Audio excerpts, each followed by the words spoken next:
viene a través de un proceso de activación y es en el momento en el cual la molécula de glucosa pues tiene que convertirse de alguna manera en el precursor de aquellas moléculas que van a liberar o van a generar la energía. Entonces en esa primera fase, que es una fase de gasto, es una fase de inversión, cuando ustedes quieren ganar tienen que invertir necesariamente, que nada les va a llegar a, y si ayer no es que la lotería sí, pero tuvieron que comprarla. Entonces de todas maneras, si sea poquito o mucho hay que invertir. Entonces en este caso nosotros tenemos que en la primera fase de inversión, en la cual nosotros vamos a gastar energía y esa energía la vamos a utilizar a partir del ATP que está disponible en el citoplasma celular. Cuando nosotros llegamos ahí, entonces yo una molécula de 6 carbonos la parto en 2 de 3, pues el resultado en esa siguiente fase, que es la de ganancia, la de obtención de energía, pues me va a llegar por duplicado. Entonces, a partir de aquí en esta primera fase, es la fase, como les digo, donde yo voy a activar a la glucosa, la voy a transformar, la voy a llevar a un punto en el cual la pueda partir en 2 moléculas. Y a partir de cada una de esas 2 moléculas yo voy a obtener ganancia. Entonces, y viene la segunda fase, cuando ya el glicerdaldehído se va a transformar en un compuesto de alta energía y esa hidrólisis va a generar el ATP. Además, pues obviamente esto todo va por duplicado. Ahorita vamos a mirar un matacho con todo eso. Entonces, en la segunda fase, por cada 3 carbonos de los 6, yo obtengo 2 ATP, pues al final voy a obtener 4 moléculas de ATP de ganancia real a partir de una molécula de glucosa con la cual arranque el proceso. Te arranco de 6, la parto en 2 de 3, cada una de 3 me da 2 ATP, al final pues tengo 4. Y esa es la ganancia real de la glucólisis. Miren ustedes que no es nada comparado con la otra que da como 7 veces más esta, que es la vía aeróbica. Pero bueno, eso lo vamos a mirar qué ventajas tiene. Y aquí la tienen ustedes.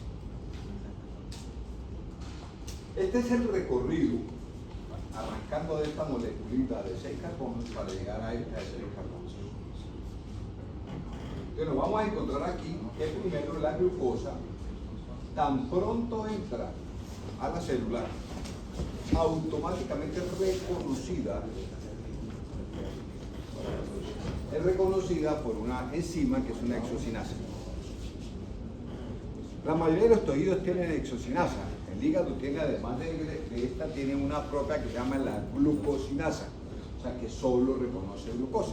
Esta exocinasa quiere decir que reconoce glucosa, fructosa, galactosa, o sea, porque solo reconoce los azúcares de 6 carbonos. Hay una más específica, más sensible, que se llama la glucoquinasa o la glucosinasa, que solo reconoce la glucosa. ¿Qué es lo que hace? Pues yo tengo que volver esta glucosa que entra distinta. ¿Cómo la vuelvo distinta? Le pongo un moño de fosfato. Este moño de fosfato se lo pongo en el carbono, en el hidroxilo libre del carbono 6, y entonces voy a convertir la famosa glucosa 6-fosfato. Es el primer producto que realmente arranca el proceso metabólico. Entonces, a partir de aquí ya yo tengo una molécula, primero, que es distinta. Segundo, que tengo una reacción dependiente de ATP y magnesio, que es irreversible. Solo va para allá. Y esto hace que esta molécula primero no pueda salir. Ya estando fosforilada no se puede salir. Y segundo, que cuando yo le pongo este enlace fosfato, que es un enlace de mediana energía, que es el enlace alfa, que es de 3.4 kilocalorías por mol, en este momento esta molécula comienza a activarse. Ya le metimos corriente, la molécula se activa y en este momento que la molécula se activa, ya bajamos esa energía, la tenemos dispuesta y va a arrancar el proceso de la transformación.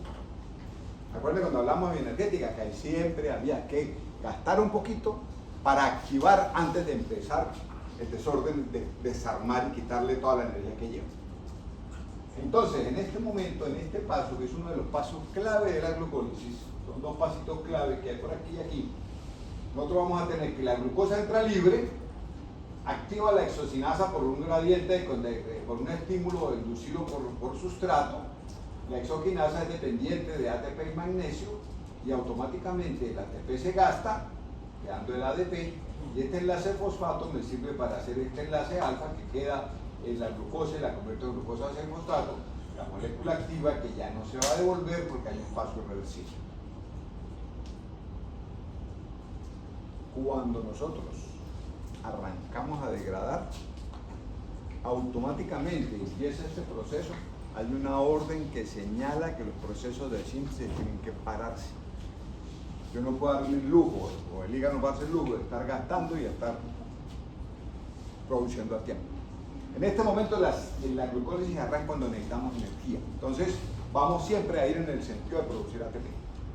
Bueno, a partir de aquí ya tengo mi primer sustrato intracelular, que es la glucosa 6-fosfato. Aparece una isomerasa que tiene una actividad reversible, que es dependiente de un gradiente, y lo que hace es coger a la glucosa 6-fosfato y convertir el aldehído en una acetona. Y esto se llama una isomerasa. Entonces la convierte la glucosa 6-fosfato en la fructosa 6-fosfato. Miren ustedes aquí un anillo pirano y aquí tenemos un anillito furano, como lo veíamos en las primeras clases. Entonces yo voy a tener la fructosa 6-fosfato.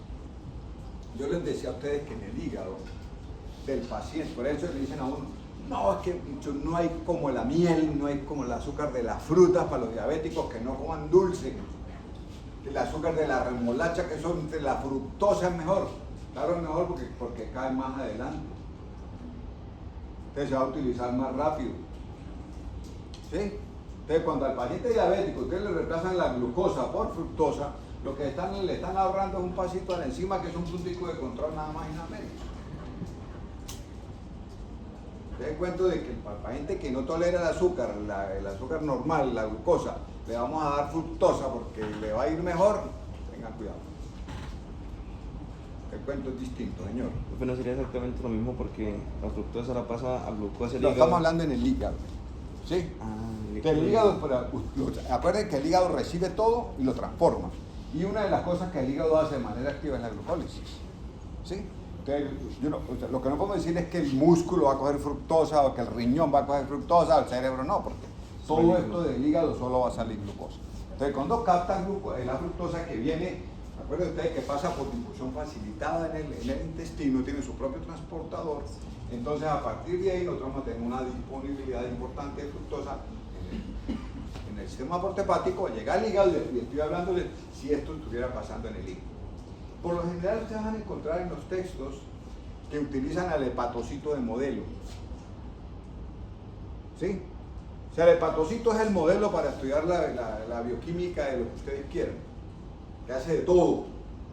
Esto comienza a restringirse cuando nos vamos al músculo, cuando nos vamos a la retina, cuando nos vamos nosotros al intestino, todo esto comienza a cambiar. Por eso les decía, aquí exocinasa habla uno de todos.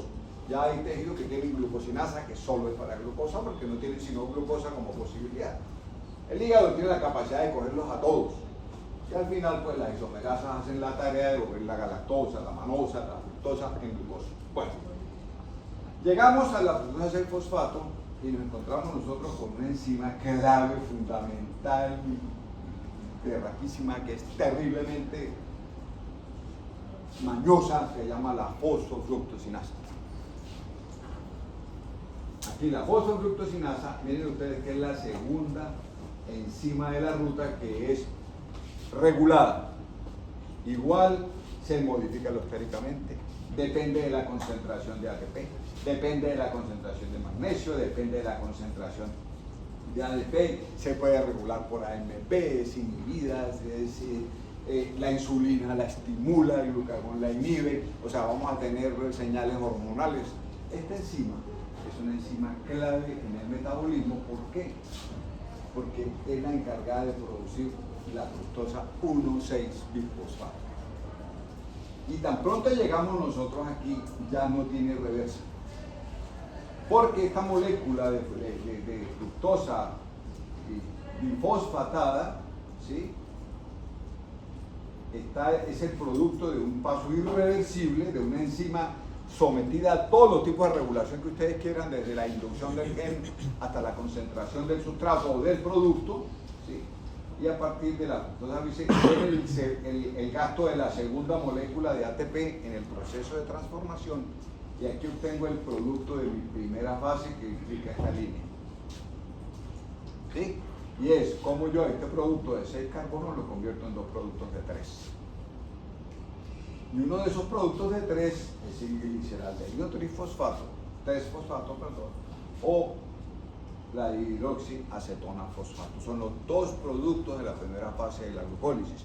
De un compuesto de 6 carbonos que lo he activado, he fosforilado 2 veces, lo estoy convirtiendo en 2 triosas que son interconvertibles. O sea, el gliceraldehído puede convertirse en hidroxiacetona y viceversa, dependiendo del momento celular. Y aquí aparece un concepto importante que se llama el concepto de la represa metabólica. ¿Sí? Si nosotros miramos, el hígado está trabajando, los tejidos están trabajando y están haciendo glucólisis permanentemente, va a llegar un momento en que yo voy a coger esta ruta a llegar aquí al piruvato, pero puedo tener un almacén aquí. Yo puedo que de estas dos, la triosa fosfato isomerasa me va a llegar a producir más dihidroxiacetona que gliceraldehído 3-fosfato y me forma aquí una reserva. Entonces yo voy a tener aquí una represa metabólica, voy a tener aquí un punto de control donde dependiendo de la necesidad de energía yo puedo quedarme como hidroxiacetona en reserva. O sea, voy a tener ahí un poquito de... Y a veces dicen que puede llegar hasta el 90% de esto y un 10% de gliceraldehído dependiendo de qué tanta energía necesita la célula. ¿Para qué me sirve? Pues obviamente para guardar. Ya hice la inversión, puedo tener aquí un guardadito, tener una cuentica de ahorros y en cualquier momento necesito glucólisis rápido, necesito una demanda energética rápida y no tengo glucosa en la dieta, pues le echo mano a esta represa y comienzo a convertirla por la isomerasa en el gliceraldehído y salgo más rápido. ¿Sí? Esto es cuando ustedes tienen la plata en el banco o cuando la tienen en el bolsillo y no tienen neto. ¿Sí? Yo puedo tener plata en el banco, tengo una libreta, entonces en este momento pues yo voy a administrarla mejor que si tengo la misma plata en el bolsillo. Entonces me toca que programarme, sacar el rato, ir hasta allá, llenar la libreta, hacer la cola, o irme al cajero, hacer la cola, ¿sí? Esto es lo que se genera aquí, una represita metabólica que es de salvaguarda para momentos de urgencias metabólicas, porque al fin y al cabo lo que va a hacer va a haber aquí, esto va a ser una salvaguarda para una urgencia energética. Y esto, pues ustedes saben que la célula es muy inteligente y esto sucede, pues es parte del sentido común. Entonces yo estoy gastando, pero yo puedo ahorrar un poquito, lo voy a tener ahí de reserva. Si alguien me pide más, pues ahí tengo ya listo para sacar. Y no tengo que invertir nada porque ya lo invertí antes. Entonces a partir de aquí ese gliceraldehído 3-fosfato comienza ya la segunda fase, que es la fase de generación de energía. Entonces ese gliceraldehído 3-fosfato se convierte, ¿sí?, en el 1,3-bifosfoglicerato. Pero miren ustedes qué sucede aquí, que hay una gliceraldehído fosfato deshidrogenasa que hace que el NAD se convierta en NADH. Y aparece mi primera ganancia energética en términos de equivalentes reducidos para el aprovechamiento de los hidrógenos. Vamos a mirar en qué los vamos a usar.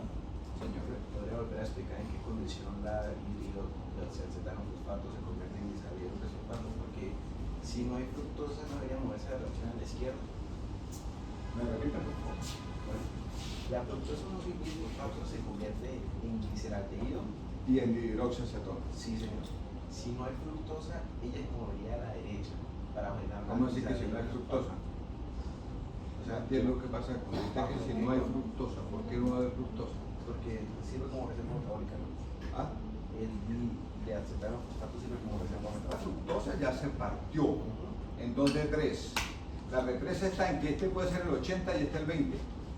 Si yo cojo el 20, yo tengo que necesariamente irme por esta ruta, pero puedo quedarme aquí guardadito cuando necesite más. Esto funciona como una represa en caso de una necesidad en que usted necesite mucha energía y no tenga la posibilidad de tener la glucosa o tenga disminuidas las reservas de ATP. Entonces usted tiene que recurrir a un paso más adelantico. ¿Sí? Usted aquí tiene un billete de 100. Y aquí tiene usted unos billetes de 10. ¿Sí? Entonces usted le va a pagar al taxista con el billete de 100 y le saca a la abuela. ¿Sí? Porque si usted le paga con el de 100, le va a tener que pagarle los 1000 vueltos.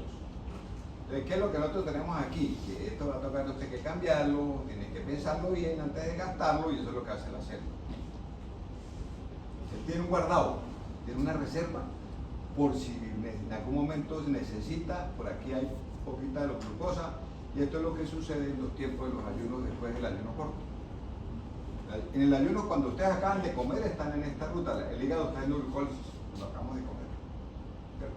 Pero después de 2-3 horas de comer, él tiene que seguir manteniendo el suministro de energía, y va a acudir a aquellas áreas donde guardar. Usted no va a tener que ir a buscar, sino que ya tiene ahí. Entonces es parte, pero se llama una represa metabólica, porque estamos almacenando un sustrato que va a ser rápido para obtener energía. Profe, si no se almacena, ahí digamos, ya habiendo moléculas de igual, Total, porque es que usted tiene la posibilidad de que esta parte aquí en dos, dependiendo del trabajo de esto. Ahora, si usted tiene mucha demanda, pues usted no almacena y sigue para allá. Al final usted siempre va a tener dos iguales, siempre. Dos, siempre. así se almacenan. Como usted quiera, porque usted tiene que necesariamente, pues la glucólisis no se va, es por duplicado. O sea, la glucólisis no le va a pagar un brazo a producir 2 ATP nomás, sino que la glucólisis tiene que hacer que la glucosa, que es de 6, le va a terminar en 2 de 3. Es que digamos, se producen dos glucidatos, el paso que actúa la glucosa, que es la que parte entonces la glucosa, que si una parte se almacena o la otra. Si no se almacena. Por eso les digo, depende del momento metabólico. Si usted está con energía, si usted no necesita tanta energía, usted alcanza para hacer 3-fosfato deshidrogenasa, que se llama así porque lo que hace es coger el aceite 3-fosfato, quitar el hidrógeno y convertirlo en 1,3-bifosfoglicerato. Y a partir de aquí, nosotros tenemos entonces la fosfoglicerato sinasa, que me va a convertir, estas son reacciones reversibles, en 3-fosfoglicerato. Aparece una mutasa que lo convierte hace un salto del fosfato del 3 al 2, lo convierte en fosfoglicerato. Y aparece una enolasa, que es dependiente de magnesio, que va a hidratar al fosfoglicerato para convertirlo en el fosfoenolpiruvato. Si ustedes se acuerdan y hacen un poquito de memoria, cuando veíamos la tabla de los compuestos energéticos, veíamos que el fosfoenolpiruvato era un compuesto que tenía mucho más energía que el ATP.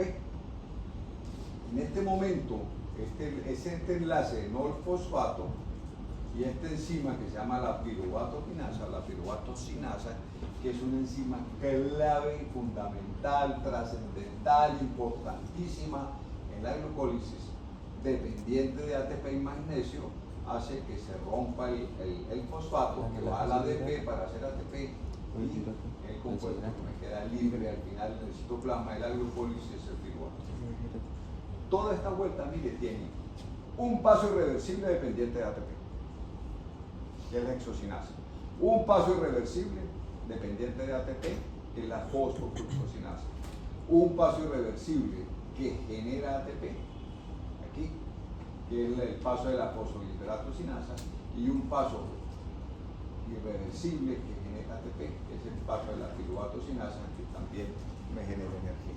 O sea, estamos hablando de fosfatos de alta energía que cuando se rompen pueden coger el ADP como cosustrato y convertirlo en ATP, ¿sí?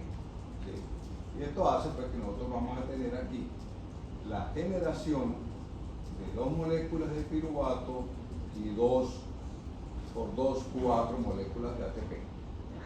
Yo voy a llamar la atención a las flechitas estas. Miren que esta flechita de aquí va en un solo sentido, mientras esta flechita de aquí va en doble sentido.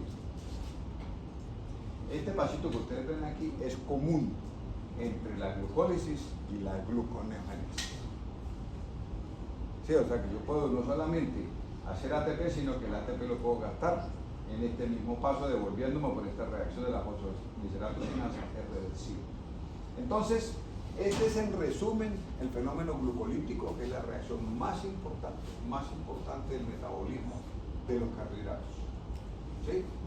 O sea, no olviden tres cosas fundamentales, dos fases, una fase de gasto, en la cual nosotros activamos y volvemos los compuestos bajos de energía en compuestos ricos en energía, una fase donde yo rompo un precursor bifosfato en dos monofosfatos, utilizo uno de ellos y me voy por la vía de la vía de la generación, que me va a producir 2 ATPs y un NADH por cada media molécula de glucosa. O sea, por cada 3 carbonos al final yo tengo 2 ATPs y un NADH.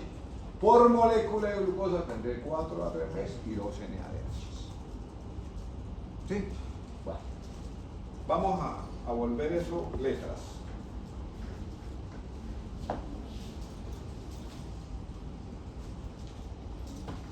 Le acabo de mencionar los 3 puntos irreversibles: la isocinasa, la fosfofructosinasa 1 y la piruvato-sinasa. Son los 3 puntos de control de la glucólisis. No hay más.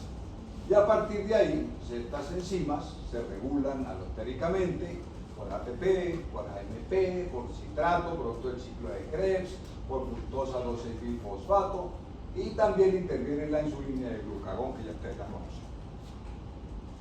Miren ustedes cómo está la glucólisis desregulada. Entonces, ¿cuáles son las enzimas claves? La exocinasa. ¿Qué hace la exocinasa? Fosfolila la glucosa y la convierte en glucosa 6-fosfato. Puede inhibirse por producto. Siguiente enzima, la fosfofructosinasa 1. ¿Qué hace la fosfofructosinasa? Es la enzima más importante de la regulación de la glucosa. Miren, cuando uno trabaja metabolismo tumoral, todo el tiempo uno está centrado en trabajar con esta enzima. Todos los estudios que hubo hasta el año 2000 algo, desde 1950 aproximadamente, trabajaban solamente con aislamiento, regulación, manipulación, cómo uno lograba jugar con la fosfofructosinasa, estimulándola, inhibiéndola en tejidos, en cultivo de tejido, en animales de experimentación, ¿cierto? ¿Por qué? Porque esta está activada por AMP, que es el producto final de la degradación del ATP. Además, aparece la fructosa 2,6-bisfosfato, la vamos a mirar, y cuando ya tenemos suficiente energía, el ATP la inhibe. E igual el citrato, que ya es intramitocondrial, él se sale por una lanzadera y puede bloquear la glucólisis. Entonces, esa fructosa 2,6-bisfosfato es un regulador positivo y trabaja sobre una enzima bifuncional. Hay una enzima que es la fosfofructosinasa 2. Cuando yo necesito energía y voy hacia la ruta glucolítica normal, o la fructosa 2,6-bifosfatasa, que es cuando yo necesito devolverme a glucosa y voy a hacer gluconeogénesis. Entonces hay una enzima que es clave en la glucólisis, que se habla de que es bifuncional, trabaja con la fosfofructosinasa 1, que es la fosfofructosinasa 2. Como les digo, si necesito energía, me voy por la fosfofructosinasa a desarmar la glucosa. Si necesito energía, me devuelvo por la fructosa 2,6-bifosfatasa, y hay una enzima que trabaja como un dímero. Y dependiendo del estímulo y dependiendo de los cofactores, ella se estimula y coge una ruta, o se activa y coge la otra. ¿Sí? Entonces, y tenemos la última, que es la piruvato-sinasa, que es la que cataliza la última reacción de la glucólisis, es la generadora del piruvato, que se activa por esa fructosa 2,6-bifosfato que nosotros tenemos al comienzo, la 1,6-bifosfato, que es el producto de la enzima clave, que es la fosfofructosinasa 1, y se inhibe por ATP, y se inhibe por un aminoácido que es la alanina, que cuando yo a la alanina le quito el grupo amino, me queda piruvato. Por esa razón la piruvato-sinasa puede inhibirse por la alanina, porque el alfa-cetoácido de ese aminoácido, que es de los más abundantes, es necesariamente un piruvato. La reacción de la fosfofructoquinasa 1 es reversible con la fosfofructoquinasa 2. No son reversibles, son rutas alternas. Sí. O sea, una cosa es que usted use la misma enzima para ir o venir, o una cosa es que usted, para poder devolver el paso, tenga que usar una ruta distinta. ¿Sí? Se vuelve pero por otro camino. Exactamente. Llega al mismo lado, pero por un camino distinto. ¿Sí? Usted va de aquí para Cañaveral y después ir por la autopista. Hubo un problema en la autopista, le tocó volverse por la carretera vieja. ¿Sí? Pero llegó. Entonces, no es o sea, cuando ustedes ven una enzima o una reacción que tiene una flecha en un solo sentido, quiere decir que ustedes necesitan devolverse, tienen que buscar una ruta alterna. ¿Qué es lo que pasa en la gluconeogénesis? Que lo vamos a mirar. Bueno.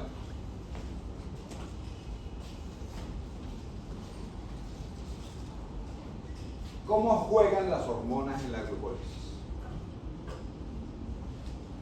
La insulina, pues la promueve. ¿Por qué? Porque estimula la fosfoglucosinasa 1. Les decía que era la enzima más regulada de la vía, la principal, la que tiene el control, la que da la velocidad de la glucólisis. Entonces, la insulina, pues, promueve la fructosa, activa la fosfoglucosinasa 2 que produce la fructosa 2-6-fosfato. Y es la que manda para que se vaya solamente a degradarse. El glucagón trabaja en sentido contrario, inhibe la glucólisis. Porque yo no puedo dejar que el hígado me gaste cuando los demás tejidos están pidiendo energía. En este momento, entonces yo voy a tener que la glucólisis y la gluconeogénesis se convierten en vías opuestas. Y a partir de ahí, una que produce glucosa está regulada de manera recíproca. Cuando la una está activa, la otra tiene que ser inhibida porque la célula no puede gastar energía en producir glucosa mientras la está degradando. ¿Sí? Volvemos a lo mismo. Las rutas, los equilibrios nunca son iguales. Siempre va una vía que predomina y una vía pequeñita que viene. O va una vía que predomina y una vía pequeñita que viene. ¿Sí? Recuerden ustedes que no hay son equilibrios dinámicos, no hay equilibrios estacionarios que garanticen la vida. Célula en equilibrio estacionario es una célula muerta. Bueno, entonces vamos a tener enzimas, hormonas, y que hace que la vida se ajuste a las necesidades de la célula y obviamente al estado metabólico general del organismo. Y aquí hay un matacho que muestra la regulación. Si ustedes ven aquí el proceso, donde la glucosa 6-fosfato se convierte en fructosa 6-fosfato a partir de la isomerasa. Luego viene el paso clave, que es el de la fosfoglucosinasa 1, que lo inhibe el ATP, lo estimula el ADP, lo estimula el AMP, lo estimula la fructosa 2-6-fosfato y gasta energía para obtener la fructosa 2-6-fosfato. Todo esto, obviamente, está regulado por insulina y está regulado por glucagón a través de una sinasa dependiente del MP cíclico o a partir de una fosfoproteína fosfatasa. Yo voy a tener aquí un control clave, crítico, importantísimo en la glucólisis. Esta es la vía más estudiada, yo creo, de todo el metabolismo celular. Porque es una vía que va de la mano de lo que más se usa, de lo que más se necesita y de lo que las células más requieren, que es la glucosa para hacer glucólisis. Bueno, listo, tenemos a la glucosa ya en 2 moléculas de piruvato. ¿Qué voy a hacer yo con el piruvato? Estoy en el citoplasma, me quedan 2 opciones. La primera opción, si tengo oxígeno. La segunda opción, si no tengo oxígeno. Porque la ventaja del piruvato proveniente de la glucosa o proveniente de aminoácidos es que yo lo puedo utilizar en ambos casos. Y nos vamos nosotros a qué pasa con los organismos aeróbicos, ¿sí? Que son los que tienen mitocondrias. En este momento, pues obviamente que el piruvato va a ser atacado por la piruvato deshidrogenasa, que ustedes conocen al detalle cuando vimos vitaminas liposolubles. Hablábamos de 3 enzimas que forman el complejo de la piruvato deshidrogenasa y hablábamos de 5 cofactores, 4 vitaminas y un adyuvante que es el ácido lipoico. ¿Sí? En este momento, esta piruvato deshidrogenasa hace que el piruvato se me convierta en acetil-CoA y entre al ciclo de Krebs. ¿Sí? Y en este momento pues voy a tener NADH, voy a tener LADH2, voy a tener GTP, que es un equivalente fosfato de alta energía del ATP, y estos intermediarios obviamente no van a cruzar la barrera, te van a utilizar las lanzaderas. Que también las habíamos visto cuando hablamos de cadena respiratoria, vamos a tener lanzaderas. Entonces tenemos la lanzadera del malato aspartato y la lanzadera del glicerol 3-fosfato. Esta llega al complejo 1 de la cadena respiratoria, esta llega al complejo 2 de la cadena respiratoria, porque esta trabaja con NAD, esta trabaja con FAT. Hagamos un poquito de memoria de lo que viene para el examen de hoy en 8 días. Y a partir de ahí, entonces, los intermediarios se entregan los equivalentes en la membrana mitocondrial, van a la cadena transportadora de electrones y al final producimos ATP. Esta es la vía más rentable, miren ustedes. Podemos tener hasta 30 moles de ATP por mol de glucosa, como ganancia. Si sacamos lo que gastamos en la glucólisis y en los procesos de activación, les decía, esta vía es la más importante para los tejidos que son aeróbicos estrictos, pero la otra es fundamental para ambos procesos. Entonces, cuando tenemos mitocondrias, este es el resumen de lo que pasa. Ya ustedes conocen las lanzaderas, ya ustedes conocen cómo funcionan los complejos 1 y 2 de la cadena respiratoria, ya ustedes han escuchado y estudiaron la cadena transportadora de electrones, y ya ustedes saben que es una fosforilación oxidativa con la cual obtenemos ATP. El resto es hacer cuentas. ¿Qué tantos NADH, qué tantos NADH2, qué tantos ATP suman o qué tantos GTP, que es un equivalente fosfato de alta energía del ATP, para yo llegar a la cuenta final que por molécula de glucosa podemos obtener 30 moles de ATP como ganancia neta. Y va a depender de la lanzadera que usamos. Si usamos esta, tenemos un poquito más que esta. Recuerden que por cada NADH, ¿cuántos ATPs? 3. Por cada FAT, 2. ¿Cuántos ATP? 2. Entonces, dependiendo de eso, pues ustedes hacen las cuentas al final de cuál sería el problema. Esto es lo que sucede en condiciones aeróbicas, lo vamos a mirar ahora con detalle, o sea, para que ustedes no me digan que, ay, que no nos hablaron del ciclo de Krebs, ahorita los torturo con eso. Bueno, vámonos entonces, ¿qué pasa con la glucólisis cuando no hay oxígeno? Y miren ustedes esta frase que me gustó mucho. La anaeróbica no es falta de aire. Es una cuestión de demanda versus disponibilidad de oxígeno. O la maquinaria que nosotros tengamos. No es disponible. ¿En dónde es clave? En los eritrocitos. No tienen mitocondrias, por lo tanto la única fuente de ATP es la glucólisis. Si no hay mitocondrias, no hay cadena respiratoria, el aceptor final de la cadena transportadora de electrones no es el oxígeno, por lo tanto tienen que trabajar absolutamente en condiciones de ausencia de oxígeno, y esto pues ellos solo tienen citoplasma.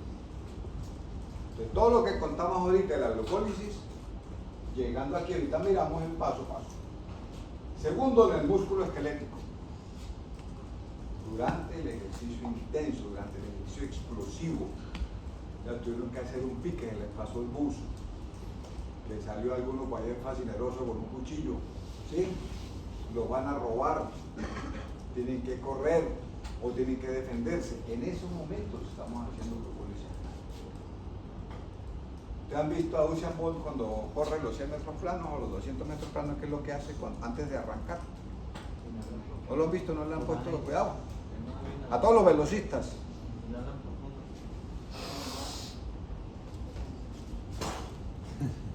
Y no respiran hasta que lleguen.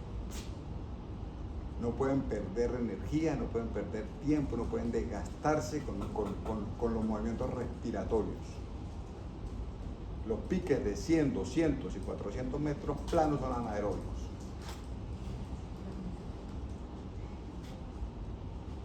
¿De qué viven? Hay poquito oxígeno, pues les toca necesariamente vivir de la glucosa. ¿Sí? ¿Y qué pasa con las células tumorales?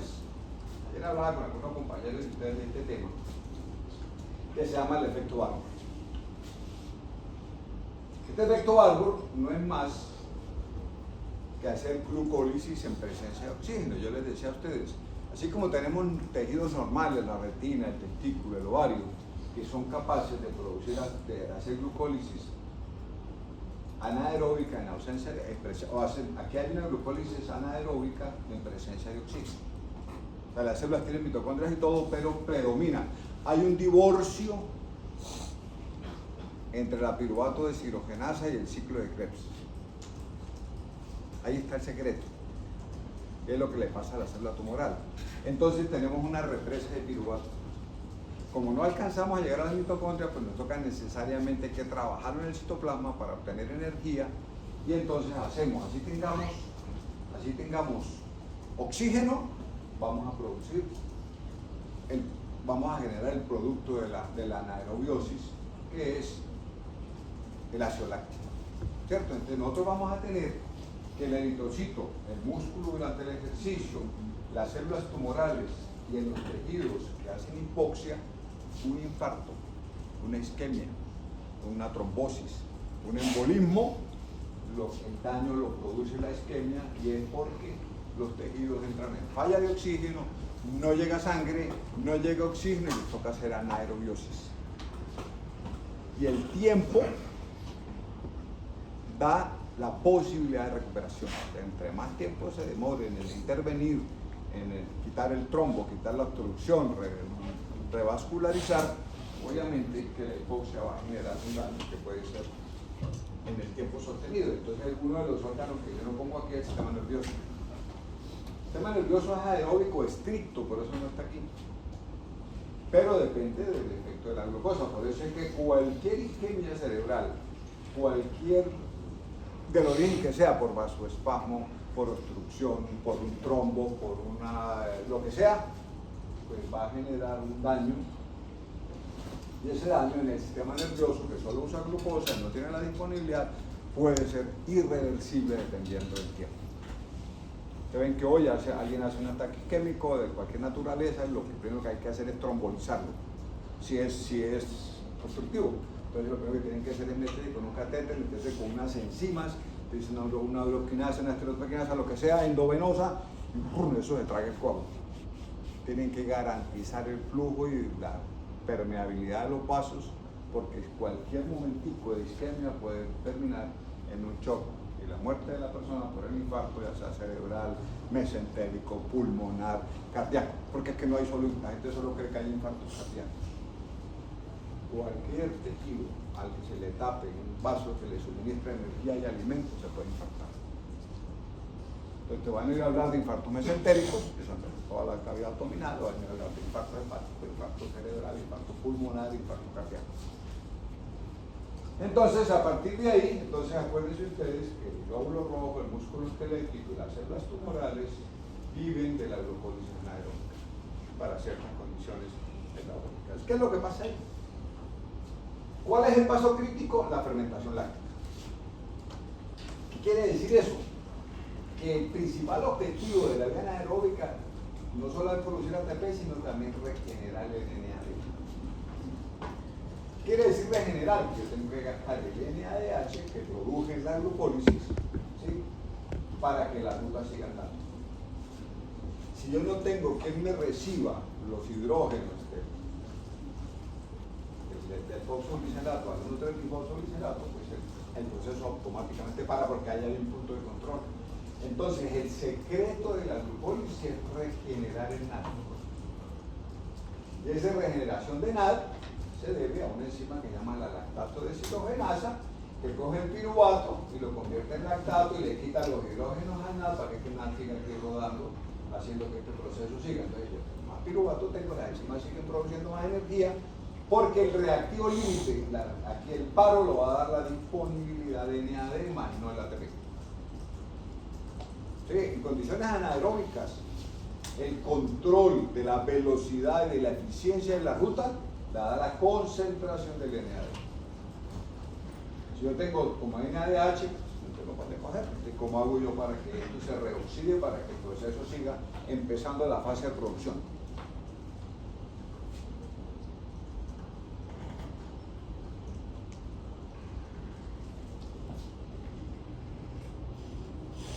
¿Sí? Yo tengo que tener necesariamente NAD para que este NAD, para que la ruta siga. Si a mí se me está todo así, la ruta se frena automáticamente aquí, las enzimas están sometidas a control y van a depender, estas deshidrogenasas van a depender, le llaman así, porque van a depender de la posibilidad de mover los hidrógenos del NADH. Lo que yo hago aquí es que gasto esto para que siempre tenga el NAD, este va a seguir funcionando y esto va a permitir que vamos a llegar aquí. Si no, bailas. Ahí nos quedamos nosotros atracados. Bueno, listo. Entonces, les decía que si mi NADA, pues obviamente la glucólisis se va a detener en el paso de la glicerol de reposatorio direccional y la célula sacar sin energía. La célula sacar sin energía. Entonces es clave, y esto pues obviamente nosotros partimos del principio de que el ácido láctico pues nunca va a ser un tóxico, nunca va a ser un elemento de botar, nunca va a ser un veneno, como algunos lo han querido mover. Entonces, ¿cómo funciona? Es un proceso rápido e ineficiente comparado con el rendimiento neto, 2 ATP por cada molécula de glucosa, en condiciones aeróbicas se obtienen 30-32. La velocidad de la producción ATP es 100 veces o más rápida que la velocidad de la mitocondria para producir energía. Entonces, aquí hay un error, aquí no son 2, son 4. Bueno, ahorita aquí dice que son 2, pero bueno. Acuérdense ustedes que son 2 por cada 3, por cada piruvato. Entonces ahí serían 4 ATPs realmente, más una de NADH, que les da ustedes 6, les daría total las 8 moléculas. Entonces, al final ustedes producen 4, pero gastan 2, o sea que el balance neto sí da 2 reales. Sí, o sea, aquí producimos 4, pero acuérdense ustedes que gastamos 2 para empezar. 2 por cada 3, 2 veces son 4, pero arrancamos con una de 6 que gastó 2, entonces vamos a tener realmente nosotros el balance por molécula de cosas, van a ser solo 2 moléculas real, porque nos tocó gastar para empezar. Bueno, Pero por último, por reacción de lactato serían solamente 2 por 2. cada reacción de lactato. O sea, la glucólisis produce 2 en total, ¿sí? Como ganancia 2 ATP por fosforilación a nivel de sustrato, ¿sí? Por fosforilación a nivel de sustrato. O sea, nosotros estamos produciendo 4, 2 por cada 3, pero estamos gastando 2 para empezar a activar. Entonces, ¿cuál es el destino del lactato? Miren ustedes, el lactato no es un desecho tóxico. La gente dice que esto acidifica, que esto altera las terminaciones nerviosas, que por esa razón cuando uno hace ejercicio fuerte, anaeróbico, uno termina adolorido, que este es el responsable del estropeo del que no está acostumbrado a hacer ejercicio, por eso el que se vuelve el deportista número estrella el domingo solamente de la semana, termina el lunes, martes, el miércoles no puede sentar, no puede caminar, no puede toser, ¿cierto? Porque ha hecho una acumulación de lactato que ha generado una estimulación de los receptores de dolor, y el lactato no es más que un combustible reciclado. Y este lactato, pues, ¿de dónde va a salir predominantemente? El músculo en ejercicio intenso del eritrocito de manera normal. También lo produce la retina, también lo produce el testículo, en las damas el ovario, son productores de lactato porque hacen glucólisis aeróbica. Y entonces ese lactato que va a la sangre, pues va a llegar al hígado, y en el hígado lo va a convertir en piruvato, y mediante la gluconeogénesis lo vuelve glucosa, y esta glucosa vuelve a la sangre para el músculo, para los tejidos que la necesitan. ¿Sí? Recuerden ustedes que esto es lo que se llama el famoso ciclo de Cori. Así lo van a ver ustedes en los textos, ¿sí? Que es un tema, es una conexión entre el músculo y el hígado, entre el glóbulo rojo y el hígado, entre la retina y el hígado, entre las glándulas sexuales y el hígado, que son generadores. Pero los principales productores del lactato siguen siendo el glóbulo rojo y el tejido muscular durante el ejercicio intenso, durante el ejercicio anaeróbico. Para alguien que practique la lucha libre, pues no va a tener niveles de lactato así como muy altos, ¿cierto? Entonces, en estos casos, pues la principal fuente sería la glucólisis anaeróbica del eritrocito.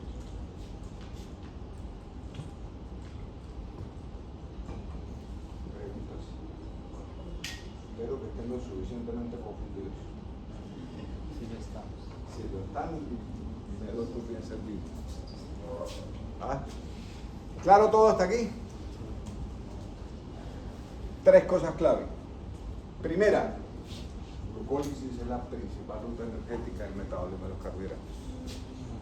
Segundo, produce poca energía, pero es muy, además de ser ineficiente, es la que garantiza que las células puedan vivir en condiciones de hipoxia, mientras se restaura el proceso de oxigenación para los que son aeróbicos. Tercero, que el producto que se genera en condiciones de presencia o ausencia de oxígeno es reutilizable. O nos vamos a la mitocondria o nos vamos al lactato y eso lo podemos volver a convertir en glucosa, lo vamos a reutilizar. Entonces, y que la ganancia pues es poquita comparada con lo que puede dar la cadena respiratoria. 5 minutos y cambiamos de canal.